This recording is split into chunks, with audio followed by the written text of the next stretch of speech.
juga menumbuhkan harapan. Saatnya kini bergerak maju bersama dan bahu-membahu karena setumpuk pekerjaan memang sudah menunggu. Saya undang di meja Mata Najwa Gubernur Jawa Tengah Ganjar Pranowo. Selamat malam Mas Ganjar. Kemudian Wali Kota Bogor Jawa Barat Bima Arya. Selamat malam Mas Bima. Hadir juga pakar hukum tata negara Zainal Arifin Mohtar. Selamat malam Mas Uceng. Dan Direktur Eksekutif Poltreking Indonesia Hanta Yuda. Selamat malam Mas Hanta. Terima kasih sudah hadir di Mata Najwa malam hari ini. Saya mengundang dua kepala daerah muda karena presiden terpilih kita juga orang muda. Dua kepala daerah yang berasal dari partai pendukung yang kebetulan kemarin berbeda. Mas Bima Arya partai pendukung PAN, partai pendukung Pak Prabowo dari PAN, dan Mas Ganjar Pranowo tentunya dari PDI Perjuangan. Kita ingin melangkah maju, melihat babak baru Indonesia. Apakah hal itu bisa kita lakukan sekarang, hari ini, baru pasca 1 hari setelah kemarin kita mendengarkan presiden terpilih ditetapkan, atau masih ada yang mengganjal, Mas Ganjar? Kalau kita melihat statement kemarin dari Pak Prabowo, pasti ada yang masih mengganjal. Tapi saya orang yang meyakini Pak Prabowo, Pak Hatta ini statementship-nya pasti luar biasa lah. Karena beliau ini di pemerintahan juga sudah cukup lama, pasti akan menerima itu. Dan dari speech-nya kemarin saya lihat beliau sampaikan bahwa akan melaksanakan konstitusi. Jadi artinya kemungkinan kalau toh terjadi satu ketidakpuasan, katakan begitu, pasti jalur MK yang akan dipakai. Namun apapun dari sisi kalkulasinya, sebenarnya semua politisi pasti tahu kalau kemudian suara itu tidak akan ada perubahan dalam sebuah gugatan, karena angkanya kan lumayan gede ya, 8 juta. 8 juta itu belum pernah loh itu gugatan segede itu. Jadi dugaan saya ini proses waktu yang memang harus diselesaikan. Kalau saya pinjam bahasanya Pak Mahfud itu semua sudah usai, tinggal masalah politiknya. Nah, politiknya ini adalah menata hati.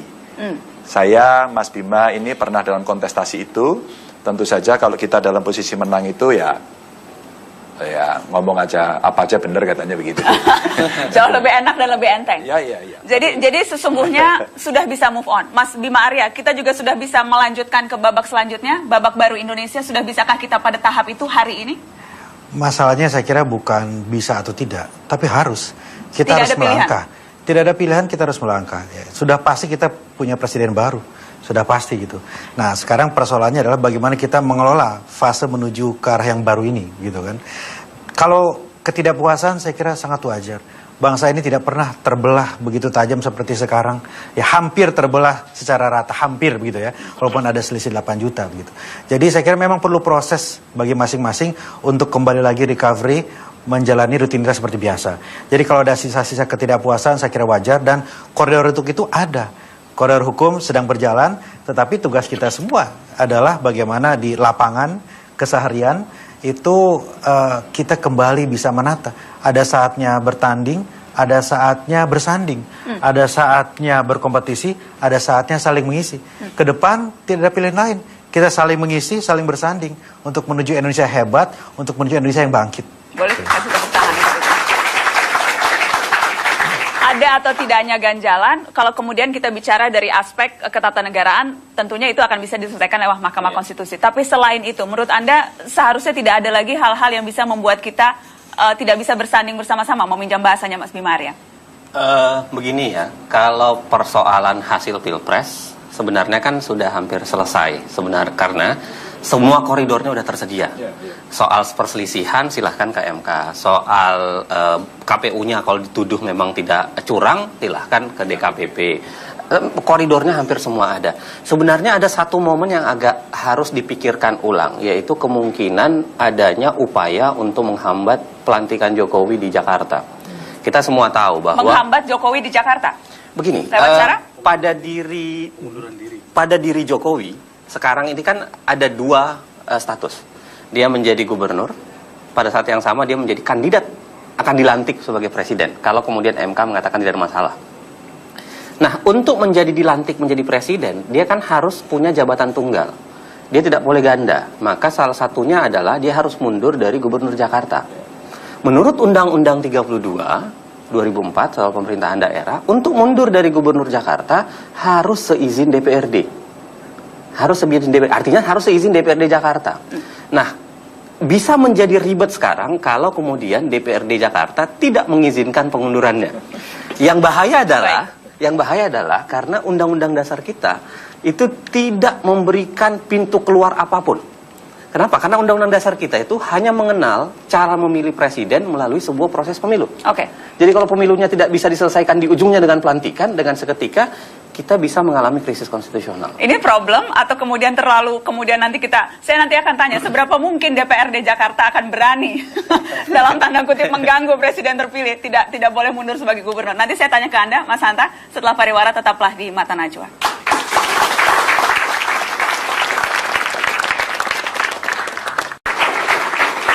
Terima kasih Anda terus di Mata Najwa, babak baru Indonesia. Tadi kita terputus, saya ingin bertanya ke Mas Hanta, merekatkan yang retak. Tapi sebelum dijawab, skenario menyeramkan yang tadi dilontarkan. Menyeramkan dong itu skenarionya kalau DPRD DKI Jakarta berani. Tapi penting dari perspektif mungkin atau hukum, tidak skenario dari pakar hukum tata negara. Tapi saya melihat Jokowi dari tidak bisa dilantik karena ditolak DPRD Jakarta. Secara politik saya melihat itu risikonya sangat besar dan saya yakin itu tidak terjadi. Keyakinan saya kenapa? Tetapi itu tetap penting disampaikan untuk diantisipasi. Kenapa? Karena ini kan pesta demokrasi ini adalah kesuksesan seluruh rakyat Indonesia. Ibarat seluruh rakyat berkeringat membangun sesuatu, kemudian ada nama institusi bernama DPRD DKI berusaha merobohkan itu. Saya pikir Anda sudah membaca bau-baunya ke arah situ? Itu menurut saya mungkin peluangnya ada. Dalam politik kan tidak ada yang tidak mungkin. Tetapi peluang untuk terjadi mengecil. Yang kedua, kemungkinan pun kalau itu terjadi maka konstelasi politiknya sudah bergeser. Tadi statementnya Mas Bima Arya itu menarik juga. Saling mengisi dan saling bersanding kalau tidak salah. Nah di sana di DPRD sana ada juga PAN, ada P3, ada partai-partai di koalisi sana yang juga mungkin sudah mulai melakukan komunikasi politik. Nah saya sebagai warga negara yang juga membaca visi misi Capres, saya sebenarnya mulai membuka janji-janji politik Pak Jokowi JK menurut saya. Sehingga saya sudah mikir ke depan, ini harus kita kawal. Apa janji politiknya? Itu satu hal. Yang kedua, sebagai orang yang juga fokus mempelajari dinamika, mempelajari politik kita, saya juga sudah berpikir tentang komposisi kabinet seperti apa yang perlu disuarakan kepada publik. Bagaimana formulasi koalisi yang ideal untuk mendukung pemilihan presidensial yang efektif. Tanpa mengurangi rasa hormat kita, ada pihak-pihak yang belum puas dengan kondisi hari ini dan tentu harus kita hargai. Ibarat perjalanan, tidak mungkin semuanya ini kan turbulensinya kencang, tapi saya yakin pada titik tertentu kita akan sampai pada tanggal 20 Oktober mendapatkan presiden yang baru berdasarkan pilihan rakyat hari ini. Pada tanggal 20 Oktober. Nanti akan menarik bicara bagaimana komposisi kabinet ke depan, tapi kalau tadi konteksnya bagaimana merekatkan lagi yang retak, real politiknya. Seringkali elit politik kita malu-malu mengatakan atau tidak mau mengakui ada yang retak, selalu mengatakan wah enggak kok masyarakat sudah bersatu, tapi kenyataannya luka-luka itu masih ada, Mas Ganjar? Ya pastilah, namanya itu tadi menata hati itu ya perlu waktu, tapi kan biasanya nggak ada orang marah terus-terusan begitu ya. Dan nanti kita orang yang mempercayai. Kemarin setelah selesai Mas Joko, Pak JK pidato, kita selesai tidak ada satu, tidak ada dua, yang ada tiga.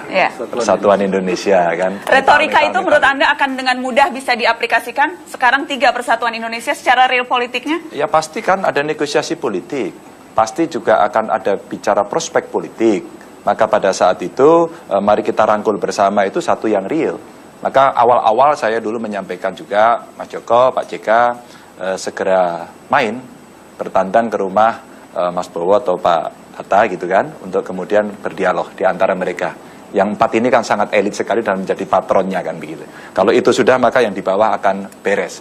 Nah saya melihat rakyat juga tenang hari ini, juga asik-asik aja mereka. Mereka semua tidak ada yang menunggu tanggal 22 siapa yang menang, tapi menunggu THR-nya kapan datang gitu. Ya, saya kira itu something real gitu, dan mereka berdesak-desakan bagaimana lewat Jawa Tengah Comal sudah jadi belum Pak Gub gitu. Jadi urusan-urusan ini lebih konkret, maka kalau elit kemudian tidak mengakar ke bawah ya nggak selesai. Tuntutannya tidak itu kok, tuntutannya yang ini, bukan yang aneh-aneh itu. Nah makanya dugaan saya begitu nanti ini proses politiknya berjalan baik, pasti akan ada gerakan. Isunya kan move on gitu kan. Kalau kita mau move on, dan saya kira inisiatif-inisiatif nanti akan dilakukan dengan ya kita melihat situasi yang berkembang, dinamika yang berkembang di teman-teman, termasuk dengan beliau lah. Gitu. Mas Bima Arya, apa cara sudah move on? Kesimpulan Mas Ganjar, rekonsiliasi itu bisa dicepat dengan akselerasi THR, kira gitu ya. Kalau itu cepat, beres. Tapi cara paling konkret untuk move on bangsa ini? Gini, ada betulnya bahwa sikap dari pucuk pimpinan itu menentukan. Tetapi kalau kita bergantung kepada tokoh yang sentral ini, saya kira juga tidak terlalu bijak begitu. Yang sangat penting adalah bagaimana... Kenapa? Karena khawatir memang tidak bijak tokoh sentralnya? Oh bukan, maksud saya kita bisa melakukan apa yang bisa kita lakukan, gitu, terlepas dari keputusan MK prosesnya bagaimana. Tetapi hari ini ya kita bisa melakukan proses cooling down, kita bisa melakukan proses mempererat kembali silaturahmi itu dengan cara kita di tempat kita masing-masing di tingkat manapun begitu. Ya saya di kota saya, Mas Ganjar di Semarang, di Jawa Tengah dan sebagainya. Anda sebetulnya sudah melakukan itu ketika kemarin ketika mencoblos, walaupun kita tahu Anda pendukung Prabowo, tapi ketika mencoblos Anda selesai mengatakan siapapun presiden terpilih akan didukung. Oh iya. Maksudnya retorika seperti itu penting untuk Betul, karena kita bukan hanya sekedar politisi, tapi kita adalah pemimpin, pelayan daerah di wilayah kita masing-masing. Artinya apa yang kita sampaikan itu kan juga menjadi acuan dari warga kebanyakan. Dan itu hal yang saya kira tidak ada yang bisa mendebatkan. Siapapun yang terpilih harus kita hormati, harus kita respect, karena itulah pilihan rakyat begitu. Walaupun ya menentukan siapa akhirnya yang jadi itu kan ada prosesnya. Nah sekarang kalaupun ada kemudian lanjutan proses TMK, itu pun harus kita hormati. Gitu. Ada momentum, Mbak? Apa itu, Mas? Momentumnya kan sebentar lagi Lebaran. Memaafkan lah. Ya, berpelukan. Selesai, kan? Itu diharapkan bisa mencairkan ya? Oh pasti. Masa didatangi terus kemudian masih Tapi kuncinya siapa mendatangi siapa ini? Ya? Kuncinya siapa mendatangi siapa? Siapapun bisa mendatangi. Yang menang mendatangi yang kalah atau yang kalah sowan ke yang menang? Saya kira yang menang lah, berjiwa besar. Ya? Berjiwa besar untuk mendatangi, asal pintunya terbuka. Saya kira pintu itu pasti terbuka, tidak mungkin tidak. Tidak mungkin tidak. Saya kenal sekali dua tokoh ini. Orang yang tidak akan membiarkan Republik itu tercerai-berai, enggak mungkin. Jadi kalau tadi tema besarnya apa? Babak baru Indonesia. Babak baru, bukan babak belur. Bukan babak belur. Bukan Real politiknya, apa yang bisa dilakukan kalkulasi politiknya Mas Hanta dan Mas... Kalau saya sih memahami move on itu bukan hanya sekedar soal memaafkan. Tapi move on itu sebenarnya adalah bagaimana kita kembali pada habit kita seperti biasa. Jadi orang yang menjadi pendukung Jokowi pun setelah menang, kembalilah ke kehidupannya seperti semula. Kalau dia seorang dosen, seorang pengkritik yang selama ini NGO. Selama ini menurut Anda orang menghentikan apapun yang mereka lakukan untuk menjadi pendukung? Bukan menghentikan, tetapi dia mengalihkan. Menurut saya, mengalihkan energi. Karena ada penilaian yang ada sesuatu yang ingin dicapai yang lebih. Nah setelah itu tercapai, menurut saya ya sudah, baliklah kembali. Orang yang sudah di dalam bekerjalah dengan baik di dalam. Orang yang berada di luar. Partisan sekarang balik lagi gitu ya. Jadi seluruh energi sekarang sudah tidak perlu lagi dipusatkan pada pertarungan. Pertarungan sudah selesai. Tapi dipusatkan menjaga negara ini. Itu yang pertama. Yang kedua adalah... Yang kedua setelah pariwara, kita harus break. Tetaplah di Mata Najwa, babak baru Indonesia. Lupakanlah nomor 1. Lupakanlah nomor 2. Marilah kita kembali kepada Indonesia yang satu. Indonesia Raya. Salam 3 jari. Salam 3 jari. Persatuan Indonesia.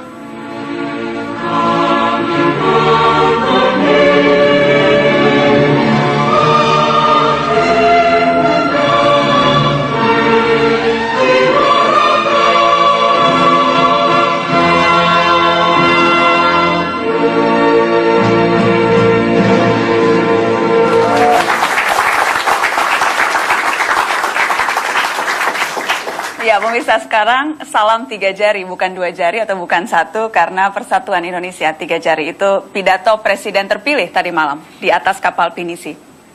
Tadi terputus, satu lagi apa yang harus dilakukan? Saya ingatkan, jadi energinya, kembalilah energi mengurus hal-hal yang lain, jangan hanya mengurus hal yang biasa, tetaplah menjadi, kembali seperti biasa. Yang kedua begini, jangan maknai kata perdamaian itu menjadi semuanya harus menuju ke arah Jokowi. Menurut saya keliru. Tidak. Yang namanya sistem pemerintahan presidensial itu kan kalau dia terlalu kuat di parlemen, maka dia sangat mudah menuju ke arah otoriter. Oke. Tapi kalau dia terlalu lemah, maka dia dengan mudah dijatuhkan. Maka dia harus timbang.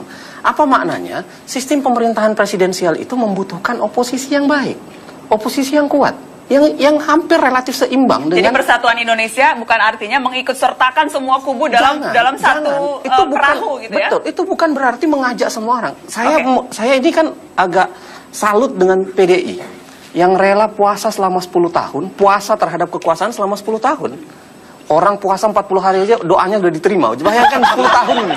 Jadi ini doa ini 10 tahun ya, makanya kemarin diterima. Nah, maksud Oke. saya adalah mari kita berpikir secara rasional. Oke, Bahwa negara ini memang dibangun harus dengan oposisi yang relatif seimbang. Mas Hanta, Anda membaca tanda-tanda itu semuanya sekarang hendak merapat ke kubu pemenang atau ada juga kok yang masih menjaga jarak? Ya, macam-macam. Dan kita belajar. Saya tidak menduga-duga, tapi belajar dari 2004, 2009. Kebetulan saya mengkaji itu, riset tentang itu juga.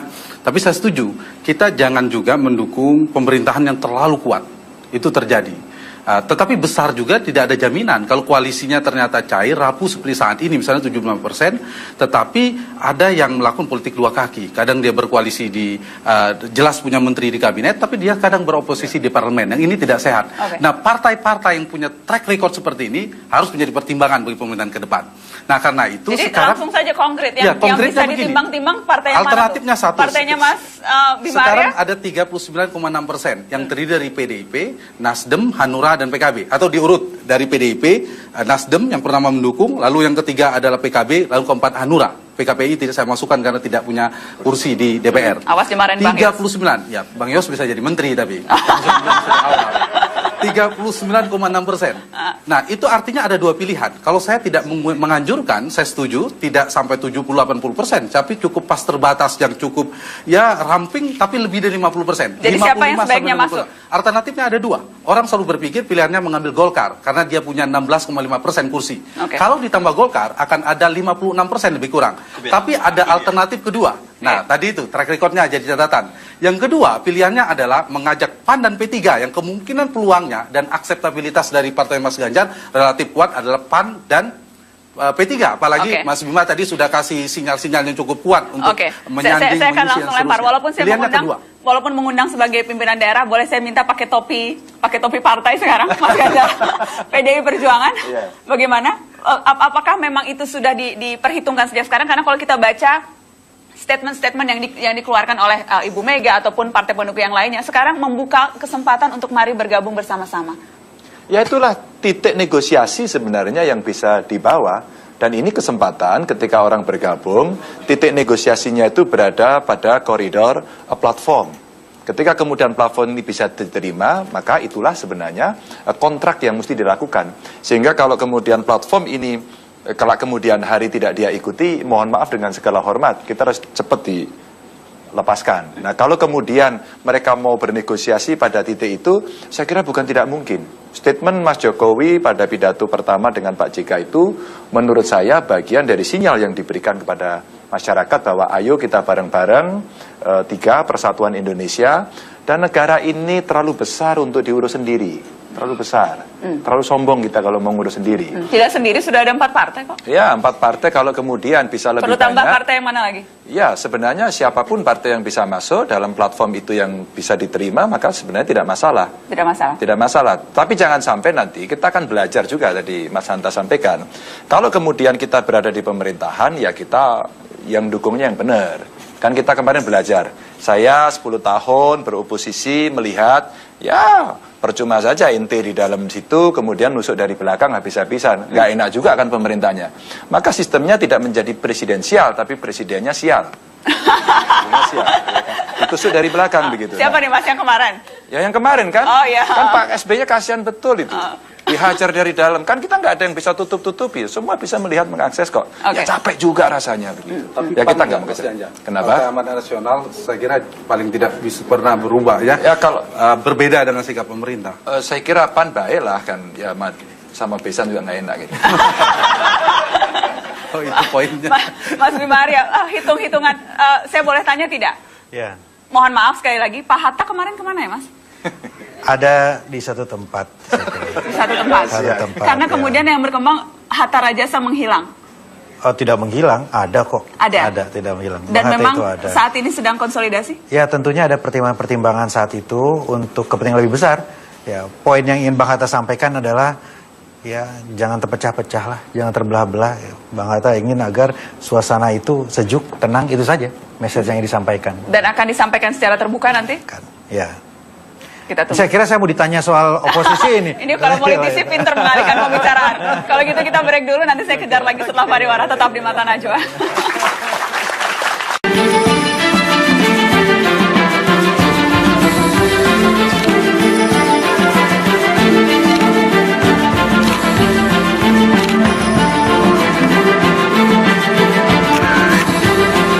Ditetapkan sebagai Presiden dan Wakil Presiden terpilih periode tahun 2014-2019.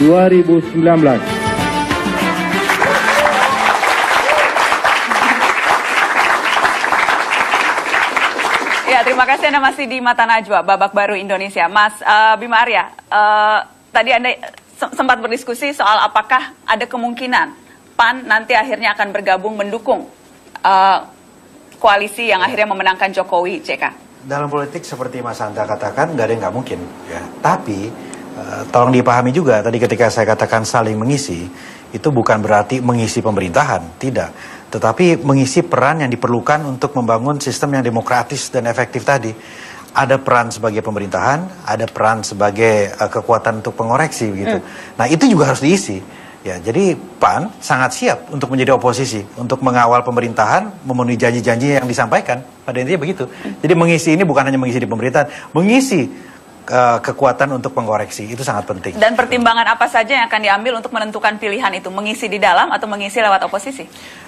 Sudah ada kesepakatan, saya kira Koalisi Merah Putih, ya sejauh kesepakatan itu disepakati dan dijalankan secara konsisten, saya kira sangat baik untuk mengawal pemerintahan yang nanti dinyatakan resmi oleh MK ke depan tadi. Gitu. Oke. Ada komentar Mas Hanta? Ya, kalau misalnya ditawari lebih baik mengisi di kabinet atau mengisi di oposisi, Mas Bima? Ya, itu yang tadi saya tanyakan dan tidak dijawab. Ya, yang pertama politik itu ada etika. Ya, saya kira bagaimana kita mengedepankan etika di atas hal-hal yang lain itu penting. Ya, sudah ada komitmen kesepakatan yang dibangun.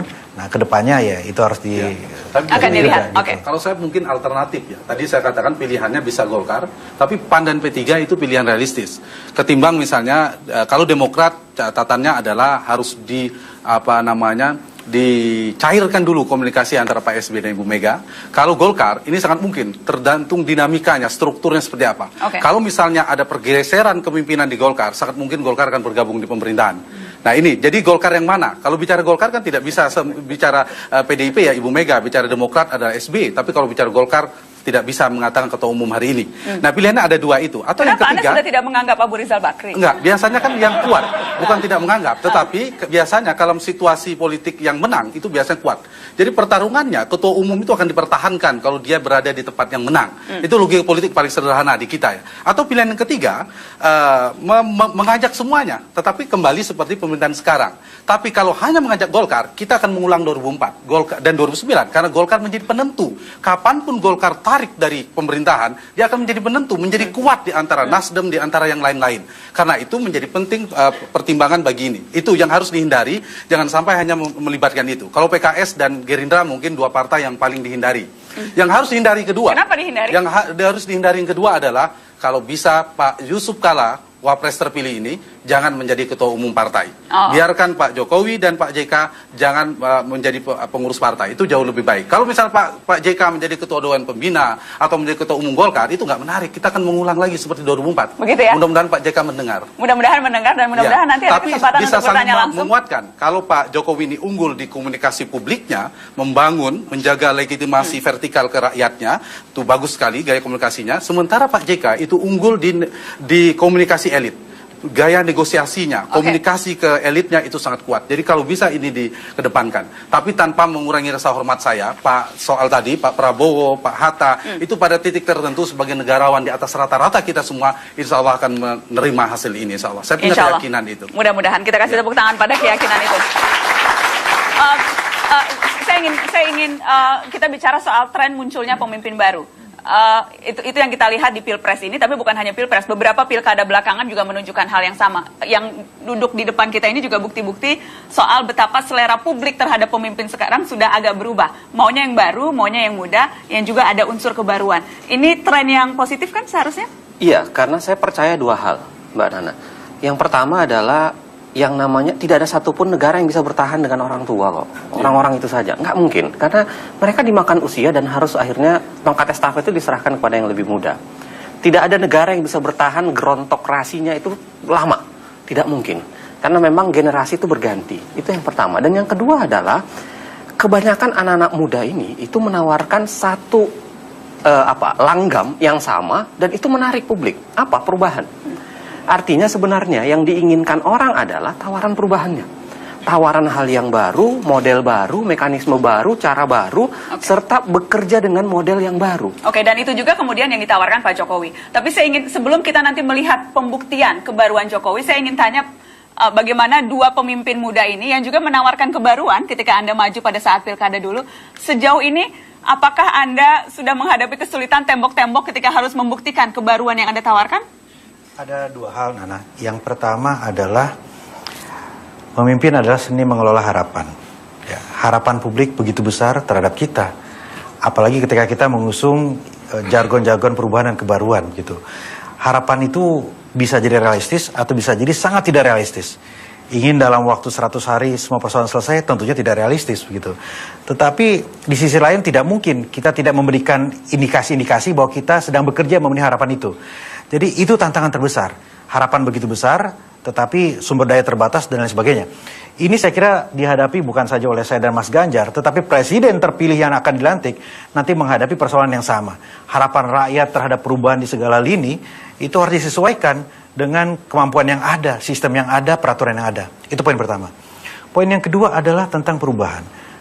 Pertanyaannya, seberapa serius komitmen kita atas perubahan? Ya, kalau kepala daerahnya komitmennya 1000%, tetapi kalau dewanya tidak, medianya tidak, ya, unsur pimpinannya lain tidak, birokrasi tidak, we are going nowhere, tidak akan kemana-mana. Ya, mau kepala daerahnya itu jungkir balik kerja 24 jam sehari, 7 hari seminggu, tetapi kalau perubahan itu hanya pada retorika, percuma. Ini curhat nih. Itu realita. jadi Anda dalam prakteknya, realnya, beberapa bulan menjabat itulah yang Anda hadapi. Saya merasa seperti itu ya. Mas Ganjar, saya lempar. Iya. Mau curhat juga nggak apa-apa, Mas? Enggak, saya sih biasa saja. Jadi Tapi kalau Anda juga menghadapi, ekspektasi kan begitu tinggi terhadap Ganjar Pranowo, Gubernur Jawa Tengah, Gubernur Metal. ya pastilah, saya bilang pakai perasaan, ada rasa politik. Rasa politik itu yang mesti dimaui. Apa sih maunya rakyat yang, ente jangan mewah-mewah Pak. Emang kita juga miskin ini, jangan semua dimakan sendiri. Itu bahasa kasar dari mereka. Apa? Ya kita berikan pertunjukan kepada mereka bahwa kita tidak melakukan hal yang itu. Yang berikutnya, Pak, kami mau respon cepat dan kami mau bicara. Sekarang teman-teman kepala daerah di Jawa Tengah, kalau dia tidak masuk sosial media ya dia akan ketinggalan. Nah sekarang ngomong sama Gubernur Jawa Tengah itu cukup lewat Twitter aja bisa. Dan itu artinya apa? Artinya Coba mereka itu berharap. Di-mention dulu akun Twitternya. Oh iya dong, @Ganjar-Pranowo. @Ganjar-Pranowo. Iya. Ya, followernya nggak banyak, kalah sama Mbak Nana. Tapi hari ini setidaknya ada. Setelah ini langsung ramai ya pemirsa @Ganjar-Pranowo atau di follow Gubernur Metal. Ada ini Imam Jet, Gubernur Jateng, ya kan, Mata Najwa. Luka pasti ada dan patah hati itu butuh waktu. Tapi tidak ada orang marah terus-terusan, ya kan? Semua sekarang menonton Mata Najwa dan kemudian mereka menyampaikan, Mbak, hari ini tiap hari saya punya PR besar comal karena mau pulang kan. Itu tiap saat saya minta 6 jam perbaikan comal, fotonya harus dikirim ke saya. Setiap foto itu dikirim, saya mention semuanya. Dan itu publik ternyata merespon luar biasa. Saya memang punya misi politik saat itu. Salah satu misinya adalah pendidikan politik. Nah, pendidikan inilah yang kita pakai sebagai bentuk partisipasi untuk meredam harapan-harapan. Jadi Anda mengelola ekspektasi salah satunya lewat cara itu. Membuat pertunjukan politik, kalau boleh saya bilang? Iyalah, kalau kemudian dia bisa, kemarin ada orang yang kena hidrosipalus, ada listrik mati di mana, Karimun Jawa, dengan menggunakan Twitter, orang narik pendidikan yang mahal, pakai Twitter, selesai dalam waktu 20 menit, mereka puas. Apakah pertunjukan politik seperti itu juga yang akan cukup untuk memuaskan orang yang memilih Jokowi? Apa 3 hal yang perlu segera dilakukan Jokowi untuk membuktikan kebaruannya? Yang paling pertama kan begini, orang kan memilih Jokowi menurut saya karena ada 3 hal. Kapabilitas, integritas, dan akseptabilitas. Dia diterima, kemudian dia bisa menawarkan integritasnya, dan dia menawarkan kapabilitasnya, punya pengalaman, kemampuan. Saya pikir tagihan di 3 ini akan kembali, dialami oleh dia. Tagihan terhadap kapabilitas, orang akan menagih. Apa yang akan bisa dilakukan terhadap Indonesia? Saya menarik apa yang dikatakan oleh Mas Bima tadi. Separuh sebenarnya persoalan yang didapat oleh kepala daerah itu bisa selesai kalau diambil alih oleh seorang presiden. Misalnya soal birokrasi. Kalau dia bisa melakukan upaya percepatan birokrasi dari pusat, itu efeknya ke daerah cepat. Kalau dia bisa membangun pola relasi yang lebih baik antara pusat dengan daerah, cepat. Nah, tapi itu bisa tidak dibuktikan dengan cepat juga. Ketika kita mengatakan cepat, terkadang ekspektasi yang begitu tinggi, Mas Hanta? Begini, di demokrasi itu ada kelebihan sekaligus kekurangannya. Kita akan memuji-muji orang yang sama di satu titik di awal pemerintahannya. Sangat mungkin di ujung pemerintahan kita akan memaki-maki orang yang sama. Karena itu, pesan kepada pemimpin adalah agar tetap menjaga tali mandat rakyat itu. Karena kita tidak menginginkan hal itu berulang-ulang terjadi. Hari ini, katakanlah, Pak Prabowo dengan Pak Hatta ingin membawa secara konstitusional ke MK. Baik, itu satu sisi. Di sisi yang lain, Pak Jokowi dan JK harus menjaga itu. Menjaga mandat itu dan membuktikan paling tidak di awal-awal yang membedakan dengan sebelum-sebelumnya apa? Komitmen tentang membentuk kabinet yang profesional itu harus dibuktikan segera. Komitmen tentang misalnya membangun koalisi berbasis pada platform tadi, bukan bagi-bagi kursi. Itu yang harus dilakukan. Karena itu sekarang sudah saat bicara kabinet. Bicara siapa harus duduk di tim ekonomi, siapa akan bicara dan seterusnya. Dan dengan demikian orang akan, oh ini bedanya Jokowi. Kebaruan dari Jokowi sederhana, tapi sudah beda. Sejak awal sudah mulai memikirkan itu. Tidak menunggu tanggal 20, lalu tanggal 21 yang sisanya tinggal 1 hari, malam-malamnya tarik-menarik kepentingan ketua umum partai. Dan Jokowi sebagai pemimpin harus menunjukkan gaya kepemimpinan yang kuat dan tidak bisa diatur, diintervensi dalam pembentukan kabinet oleh ketua umum partai. Dan hati-hati, jangan juga mau disetir oleh manuver elit-elit partai di parlemen nantinya. Kalau tidak, terserimpung lagi. Terserimpung. Kita akan langsung tagih janjinya pada Wakil Presiden terpilih. Kita sambut Bapak Muhammad Yusuf Kalla. Selamat malam Pak JK.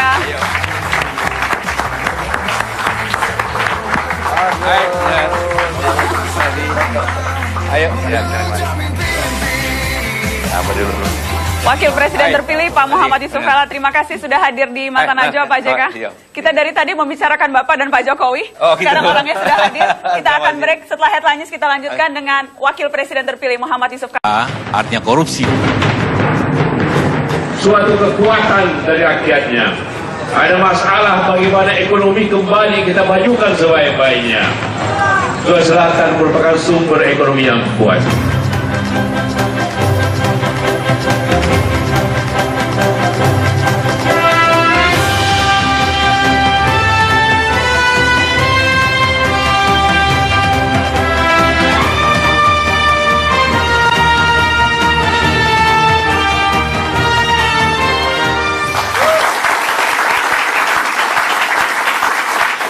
Terima kasih Anda terus di Mata Najwa. Babak baru Indonesia telah hadir. Tamu kehormatan malam hari ini Wakil Presiden terpilih Muhammad Yusuf Kalla. Selamat malam Pak JK sekali lagi.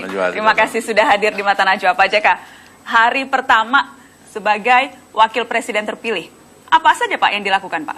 Terima tamu. Terima tamu, menerima ucapan selamat. Ya begitulah. Banyak tamu datang, banyak ucapan selamat ya teman-teman itu. Jadi full seharian menerima itu? Iya, dari pagi sampai sore. Dan kemudian malam ke Mata Najwa? Ya. Untuk saya mengucapkan selamat untuk Pak Wakil Presiden. Terima kasih sudah hadir, supaya seharusnya saya yang datang, tapi Bapak yang datang. Jadi saya bangga sekali Pak. Pak JK, berbicara juga dengan Presiden terpilih Anda, Pak Jokowi? Bicara. Semalam kan sama-sama. Sama-sama. Itu banyak yang menduga-duga pidato kemenangan di atas kapal ini pasti Daeng Ucu ini. Ini Saudagar Bugis ini yang mengatur rencana. Itu memang Pak JK yang mengatur?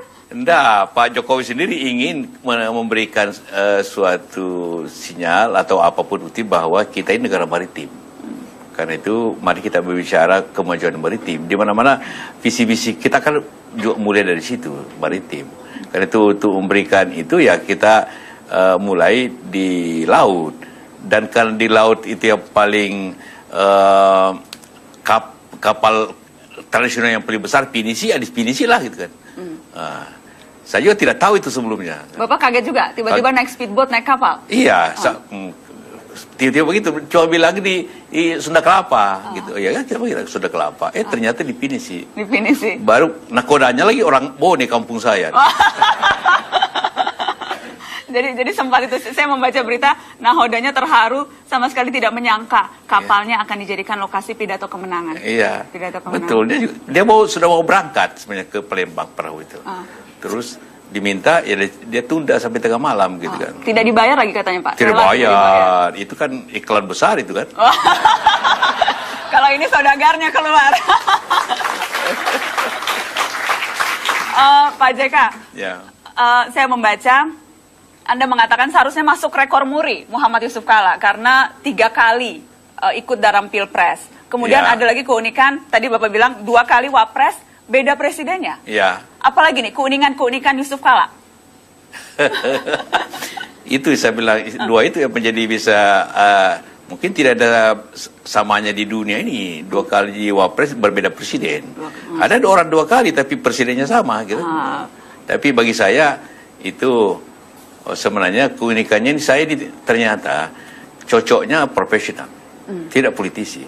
Bukan politisi? Iya, waktu saya jadi ketua Golkar ternyata kalah.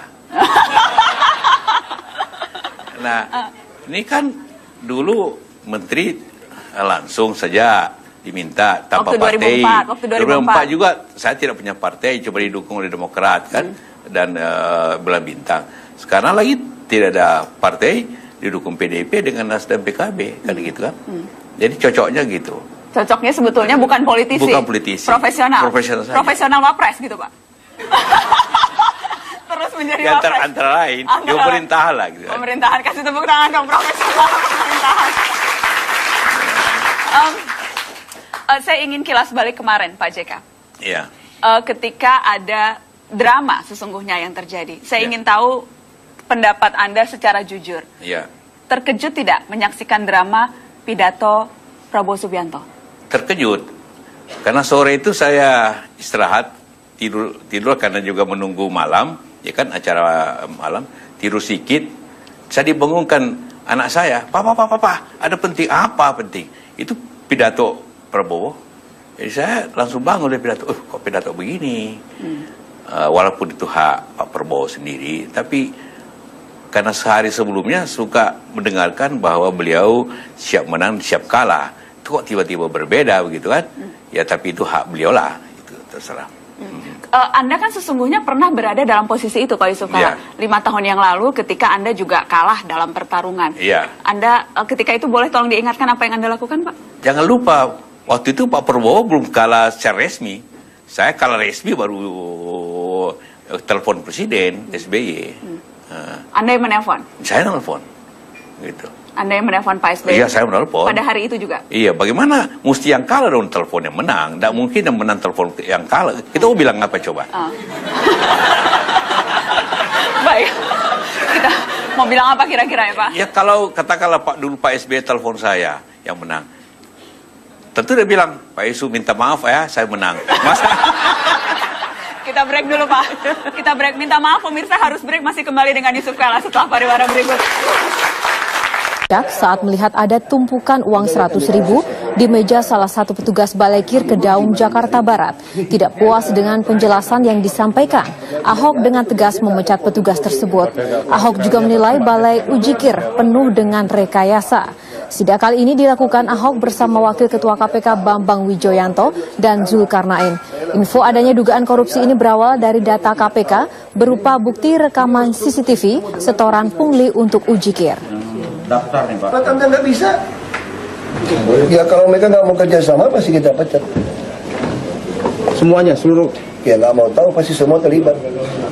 Akan ditutup atau diganti personil Pak nanti? Tutup udah pasti. Indonesia itu topik kita malam ini. Saya masih bersama dengan Wakil Presiden terpilih Bapak Muhammad Yusuf Kalla. Pak Yusuf Kalla, sekarang orang menatap ke depan. Tadi saya berbincang dengan tamu-tamu saya, kita temanya move on Pak. Ya. Berlanjut. Nah salah satu dalam rangka berlanjut itu adalah memikirkan bagaimana idealnya komposisi pemerintahan mendatang.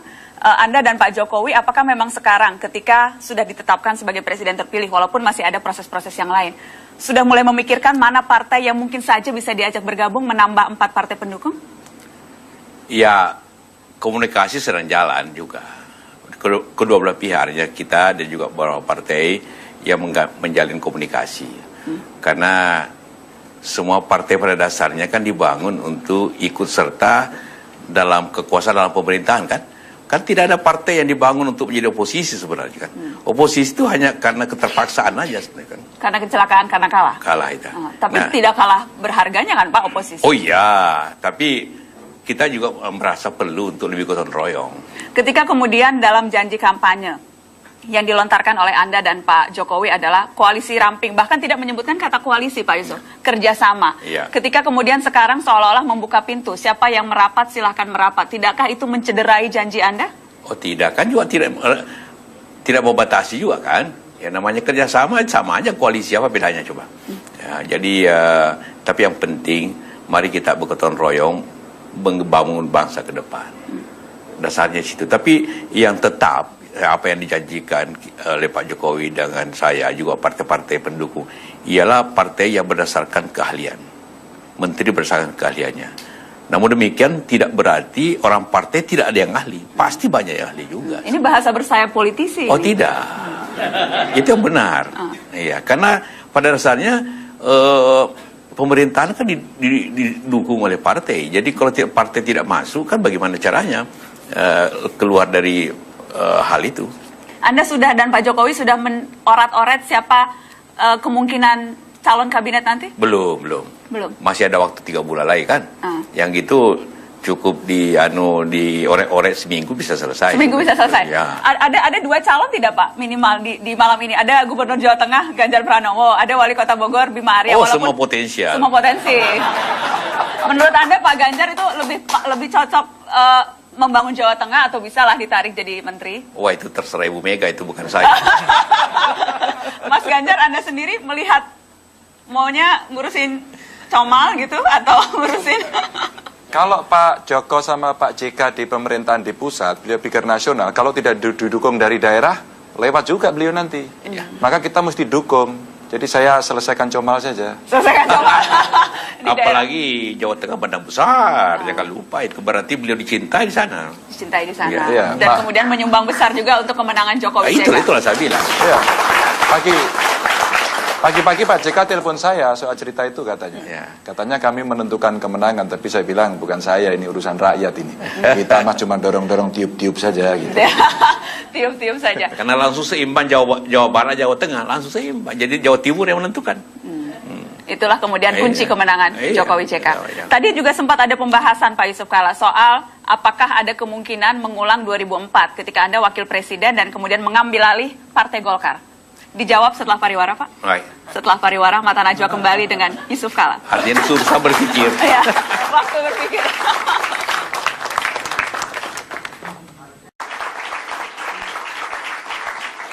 Masih di Mata Najwa dan saya masih bersama Wapres terpilih Muhammad Yusuf Kalla. Pak Yusuf Kalla, adakah rencana untuk kembali mengambil alih salah satu partai ketika seperti yang dulu Anda lakukan 2004? Tidak, sama sekali tidak.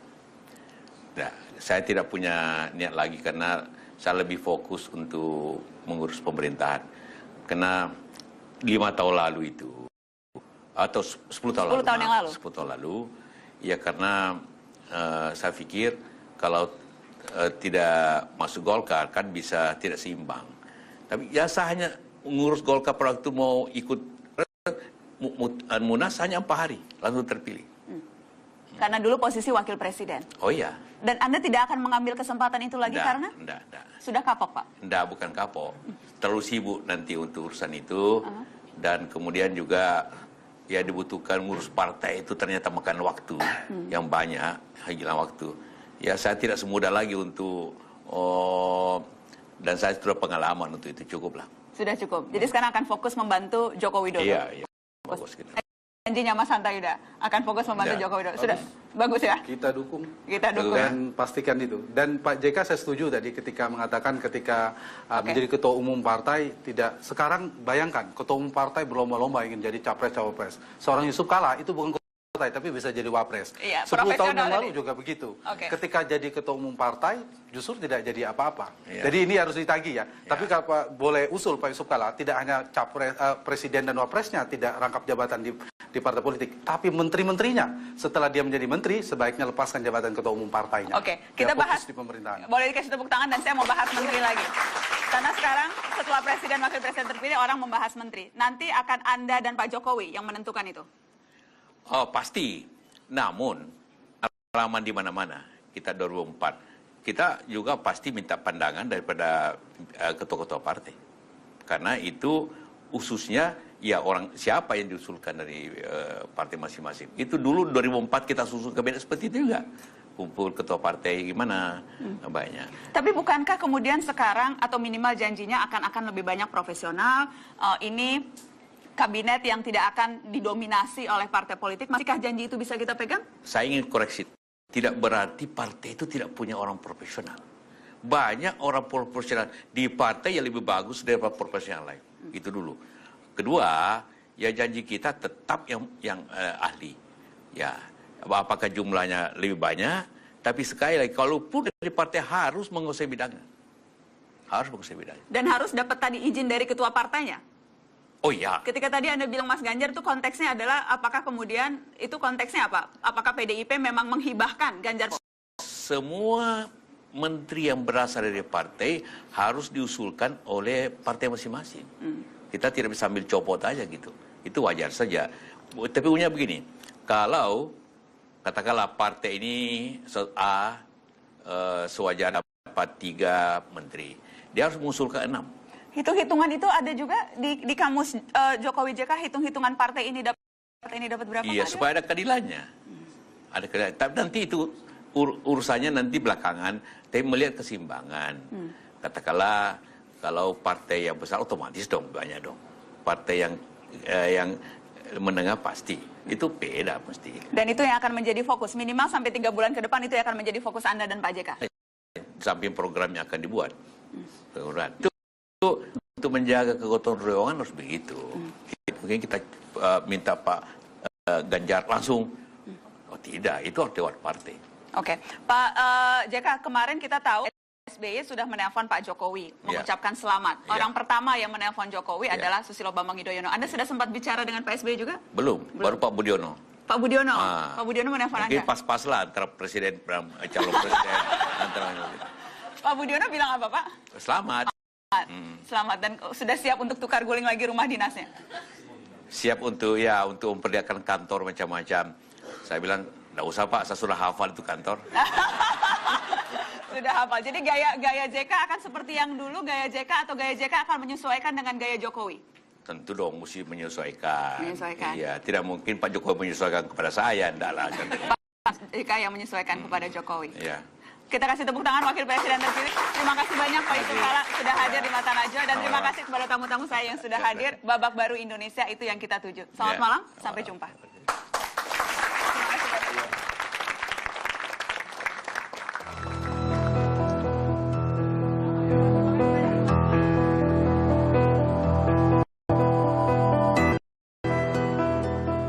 Pemilihan presiden memang sudah selesai, tapi proses demokrasi tidak boleh usai. Rakyat sudah bisa menerima siapapun yang jadi pemimpinnya. Semua mesti taat konstitusi agar kepentingan bangsa tidak terkebiri. Pekerjaan banyak yang menumpuk. Jangan sampai tenaga habis hanya untuk saling merutuk. Rakyat menunggu realisasi janji presiden terpilih, jangan direcoki. Biarkan Jokowi mempersiapkan diri menyusun langkah perbaiki negeri. Rekonsiliasi menjadi keharusan karena tak ada yang sanggup kerja sendirian. Sikap kritis tentu harus dirawat. Oposisi dalam demokrasi juga hal mutlak. Selamat kepada mereka yang menang. Rangkulah lawan agar kita tak renggang dan suasana tidak terus menegang. Sebab Indonesia adalah kata kerja yang disempurnakan dengan berbagai upaya oleh kita semua yang sudi bekerja.